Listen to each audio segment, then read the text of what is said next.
Hello, everyone, and welcome to the week ahead. This week, we are beginning with the moon in Aries.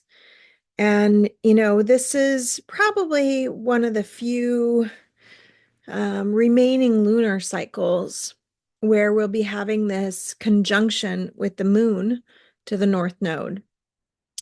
Shortly after the beginning of January, we'll see the nodes of the moon move, and they move backwards through the zodiac.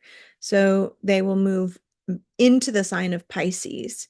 Um, and we're in this part of the cycle, and especially this time of the year, where we're in a completion phase of a season.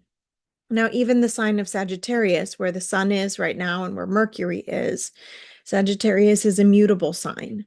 It's the changing between the fixed energy of Scorpio, of fall in the northern hemisphere, into the changing energy that brings winter, which is Capricorn, the initiation of winter.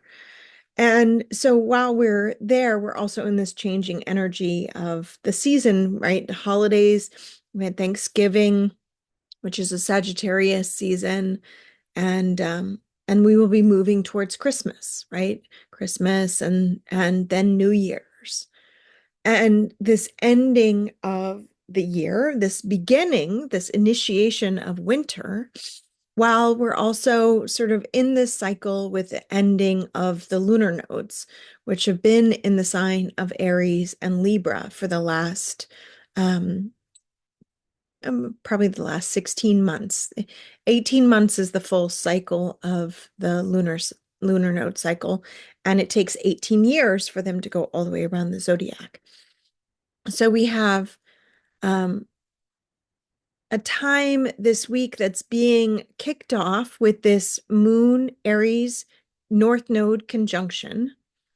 And we also have in fellow other fire signs Mars, who is recently stationed retrograde, Mercury, who is currently retrograde and probably about through the midpoint of the retrograde cycle. And then the moon here with Chiron, who's also retrograde. Now, these three are forming what we would call a grand fire trine. So, what does fire do, right? Fire imbues us with light, it gives us energy. Fire also is the same, the warming of the sun, which is a Leo sign, the burning of the flame, which we might attribute to the passion or the rawness, the desire nature of Mars, and the vision, right? The vision of Sagittarius, the truth, which often truth. I remember when I first realized that when someone was lying to me, I would feel it as like a burning in my chest. I would have a somatic response because there was a knowing in my soul that I was not being told the truth. And I started to recognize that this burning response was a really clear indicator for me that truth was not present. In the case of Sagittarius, we are actively seeking the truth, and yet the nature of Jupiter can be this duplicity, right? And Jupiter is currently in the sign of Gemini. I was amazed and shocked in many ways how many people I heard from in the last 2 weeks, especially as Jupiter and Mercury made their full opposition to one another, who found out or had been revealed some kind of truth in their relationships, especially in intimate relationships, that was in many ways devastating or illuminating, traumatizing, challenging. But to me, one of the messages that I received is that the truth reveals love, right? And it's actually the absence of the truth. It's actually the not truth. It's the lie that is what hurts, right? It's the pain that the authentic relationship or the real experience or the direct knowing of something is gone, and there's grief for that, of course, right? This is where that square of Neptune and Saturn here in Pisces to this axis of Jupiter in Gemini and the Sun and Mercury in the sign of Sagittarius, that T square got really activated last week. And many truths came to the surface, were revealed. Of course, they say what doesn't, at first the truth hurts and then it sets you free. And I do believe that, like, there is a liberatory quality when lies or deception or delusion or even our misplaced expectations are replaced by authentic truth or by the reality with like a capital R, right? And there is what we believe, which human beings can create fantasy so much as to have a complete fantasy relationship with someone that they've never really met or don't know truly. And really, who can you most truly know? Who can you know is most deeply and authentically honest to you? Only yourself, right? We all have an inner experience, and sometimes we even feel tempted to hide from that inner experience. I know there were several times this week where I faced parts of myself emerging, old childhood patterns, old relationship patterns, things that I could say, oh, I'm so sick of that. I'm so done with that aspect of myself. But when it emerged, my first impulse was to run from it, like to get away from this part of myself, to reject it, right? In a way, that's a denial of a truth because it's not necessarily accepting what is, which often is that sometimes our deepest and most ingrained painful patterns can continuously reemerge themselves until they are resolved. This is what I see when I often am seeing parents and children or relationship dynamics, but especially within family lineages where patterns are passed down year over year, generation over generation. Whereas they might say the sins of the father are corrupting the children, right? But that pattern is simply an absence of the truth. The truth being that we are loved, that we are created by our creator, and that we have an authentic purpose and meaning here in the world. And so the other element of fire is that it can burn things away, right? It can destroy things. It can become destructive in a way. It was interesting. We did a cord burning for my son's birth instead of cutting the cord. In the ancient times, they have what's called a burn box, and they have a little wooden box that you lay the cord across, and then you take two beeswax candles and you burn the cord, and it cauterizes it. And it's a very humble ancient practice that I have done with the last two births that I've had.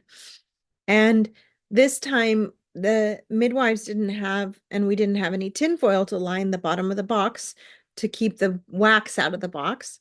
So they put parchment paper in the box.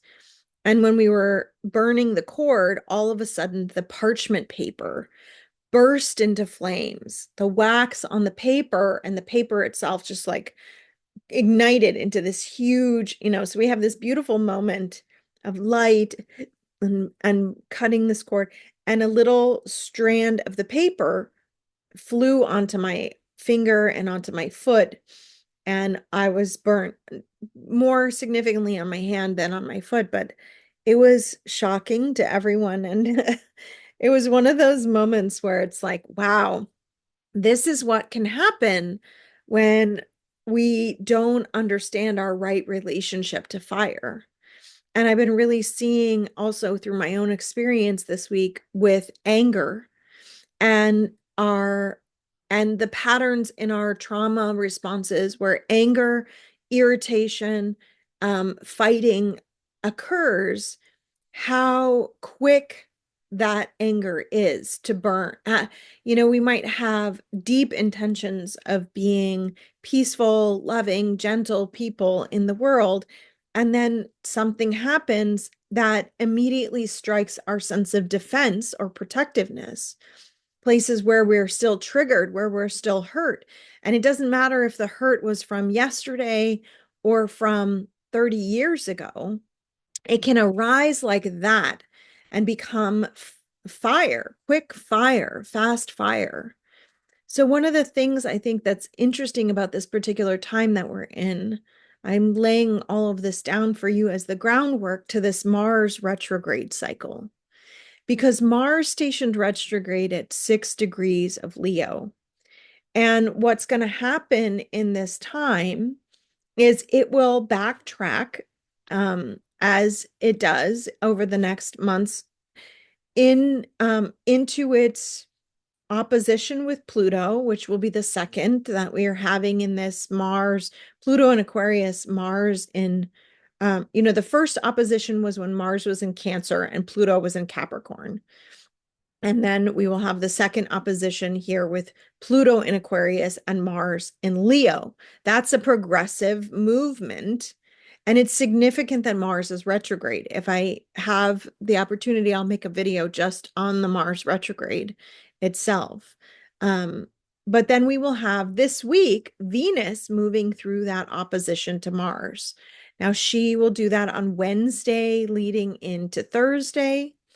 And that will kick off a relationship of Mars and Venus where they're in this dynamic tension. Now, Venus is in the sign of Aquarius, which has to do with our collective liberation, but also our individual unique consciousness. And what are we liberating from when we are liberating from anything, especially from lies or illusions, things that are replacing the truth? We're replacing the truth with something that's not our true identity. And this Mars, Mars is in the sign of Leo, which is all about our creative self-expression, our will, our desire, our drive to be special and unique, to be who we are meant to be, is going through an evolutionary process where we will be facing the very places where we've been conditioned to diminish our gifts, where we've been conditioned to feel as though there aren't enough resources. There's a scarcity of time, money, energy, willpower, desire to do what it is that we want to do, or to be or become whom we want to become, to create the kind of world that we would want to live in, right? And many people will tolerate uncomfortable circumstances, toxic relationships. And I don't even want to use that word toxic, but like difficult, challenging relationships where neither party is willing to work to evolve the relationship. Difficult or challenging living situations or living conditions where we're not able to get out of the rut. Difficult or challenging physical situations, right? I mean, I've struggled in my lifetime with periods of depression and anxiety. And one of the tricky things about depression is that the very things that you would need to do in order to liberate yourself from depression, exercising, eating right, engaging in meaningful activity, meaningful work, feeling a sense of purpose and desire to create in your life, those desires are essentially suppressed by the depression itself. So it becomes very hard to do the very thing that you might need to do in order to liberate yourself from the very situation that is causing the very thing which is bringing you pain. And that can be applied to anything. It can be applied to a job where you feel miserable, but have a sense of financial security, or what they would call golden handcuffs. Oh, I have to stay here until I'm in my retirement because I'm going to lose out or I'm not going to have enough, right? And that fear then, unquestioned, whether it's true or not, and I used to be a certified financial planner. That was what I did, was look at how people's financial situations and help them to make clearer decisions about what they could or could not do based on the resources that they had and what they wanted to do. But really, wherever a desire is present, a way can be made. It really doesn't matter, even if the picture looks bleak. And I've left secure, uh, six-figure jobs and entered myself into subject poverty to follow life dreams and visions, but there was enough power of fire and will and desire to change, to move me forward in those dark moments. And it wasn't to say that it wasn't difficult. And I'm certain that I could have done things better in many, many respects, but it was what it was. Right. And that's the essence of this grand fire trine, especially as Mars moves to trine the North Node again, Mars rules Aries.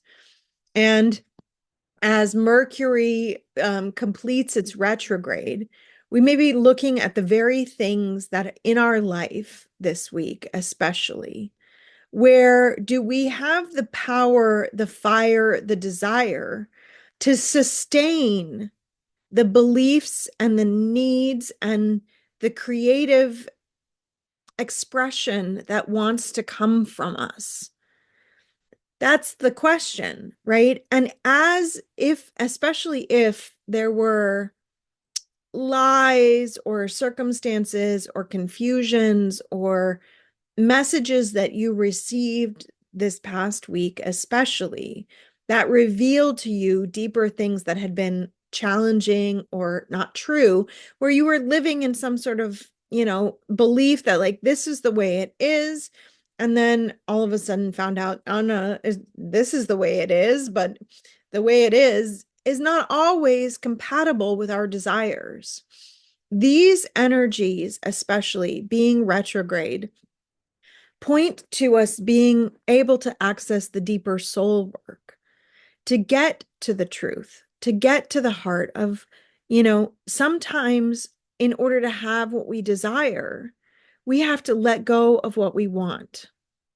I'll say that again. Sometimes in order to have what we desire, we have to let go of something that we want.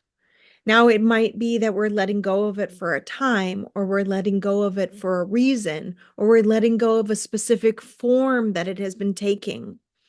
But the necessity to let go of that thing is very much the freedom and the liberation that creates the space for the next thing to emerge, for the deeper desire to come up. And, with some things that are outside of our control, like health concerns, where we can't seem to get the health get to the level of health that we need, right? Relationship issues that can't seem to be resolved no matter how much therapy or talking or processing that is being done. Work situations that seem to grow tense and create a sense of weariness for the deeper desires that we have. In some of those cases, what's necessary is not actually speeding up, but slowing down.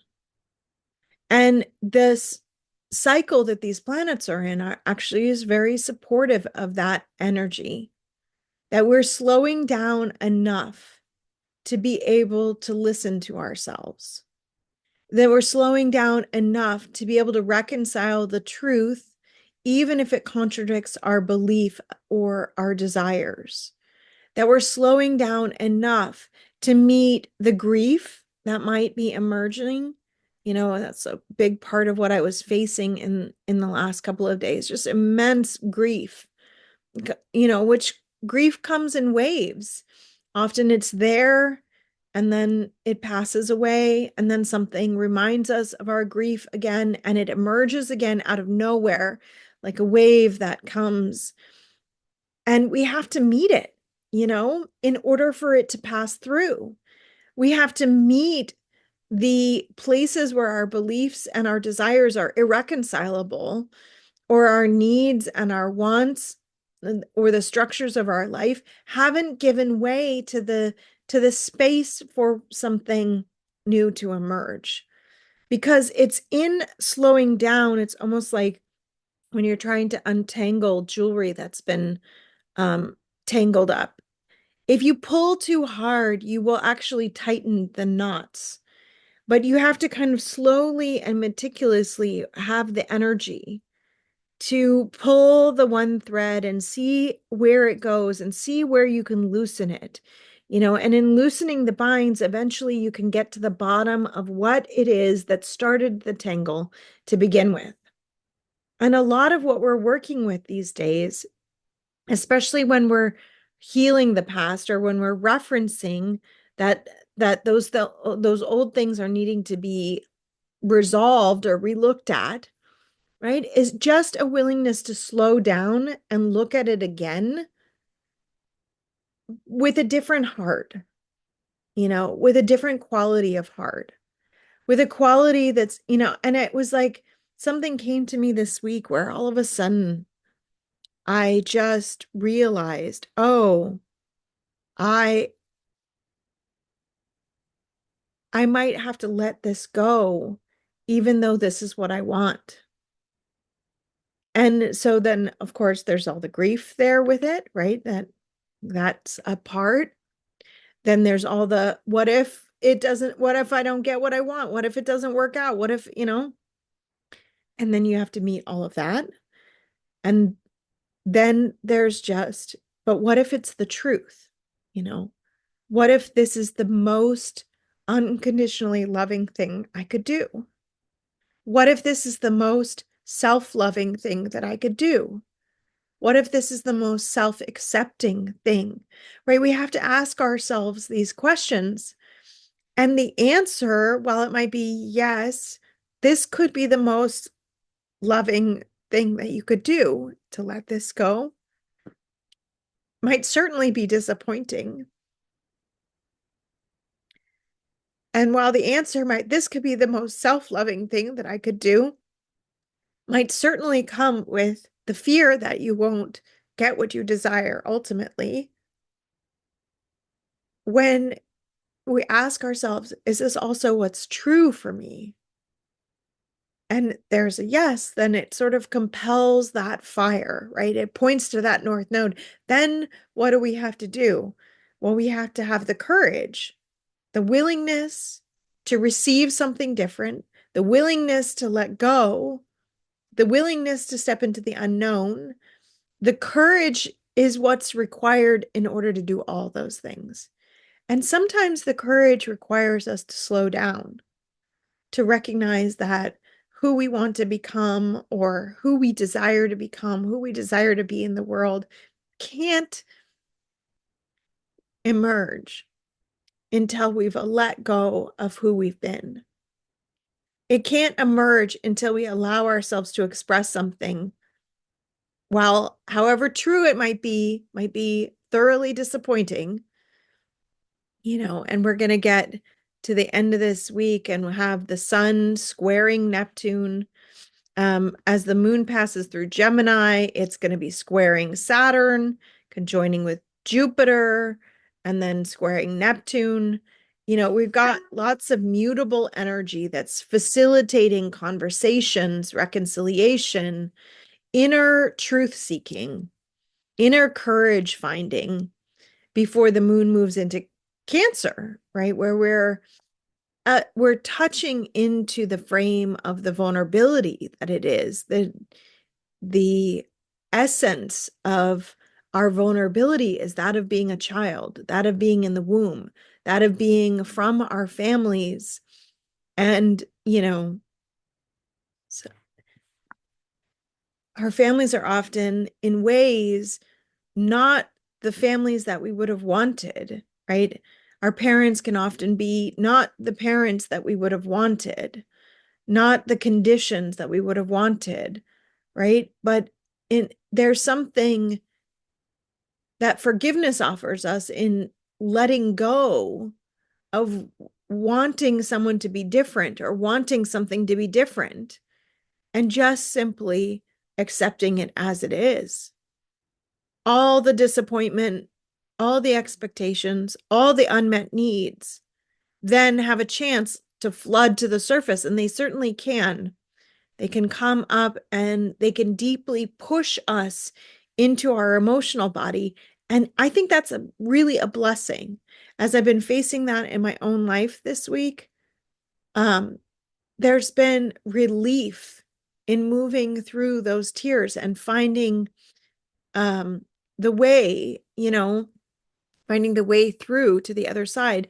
And what's interesting is that on this end, when the moon comes through the early degrees of Cancer on Sunday into Monday, it will square the nodal axis, which in Jeffrey Wolf Green evolutionary astrology creates what's called a skip step when a planet squares the nodal axis. And the resolution node, or where we would go to resolve that skip step, where we would is the node that it's last been conjoined with. Right now, Ari Moshe is teaching a class series on planets that square the nodes. That's ongoing, that you can join anytime. There's details on his website, arimoshe.com, for the class. It's an amazing series where he's actually doing live chart examples and things like that. But that Cancer moon resolves to the North Node in Aries. It again resolves to that courage to be honest with ourselves, to be willing to tell the truth and to feel the truth. It's not enough just to simply to tell the truth, but we have to feel what it feels to receive that. And sometimes it's not easy. Sometimes it's quite painful. It's quite difficult. And sometimes it's also quite liberating because it unlocks an emotional reality where we then can move into creating a sense of safety for ourselves to feel something and to resolve it, right? So we're resolving to the North Node, which points back to that Mars in Leo, points back to the courage to be ourselves. And interestingly enough, then Mercury stations direct.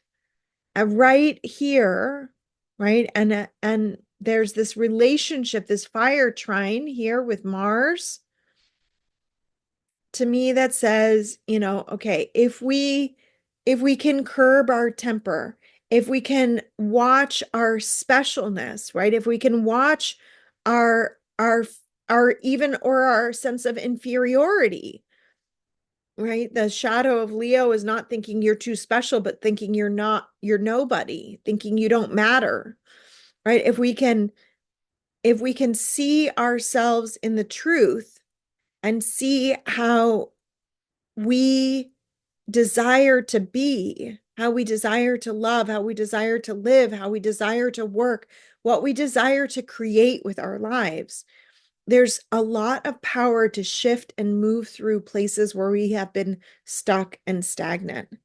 And it might be a much slower process over time that takes some refinement or resolution in order for us to really get to where we're trying to go. But it is one of those things where no matter what we do, the movement itself is a part of the letting go. So that is our week this week, my friends. I hope that these messages help you. If there's anything here that touched your heart, please feel free to leave it in the comments. I love hearing your reflections. I really appreciate every one of you so much. If you're new to this channel, click the subscribe button and you'll be notified when I post a weekly video. I do have a Foundations of Astrology course, which is available to learn the basics of the natal chart. That's on my website. And I have a class called Love Evolution, which is devoted to learning about Venus in your natal chart, and a class called The Goddess Within. And all three of those classes come with live practice classes that begin in January. So you can get immediate access to all the content and start watching the videos, learning about seeing how I teach, and then join me beginning the first week of January, or actually, I think January 10th is the first live practice class.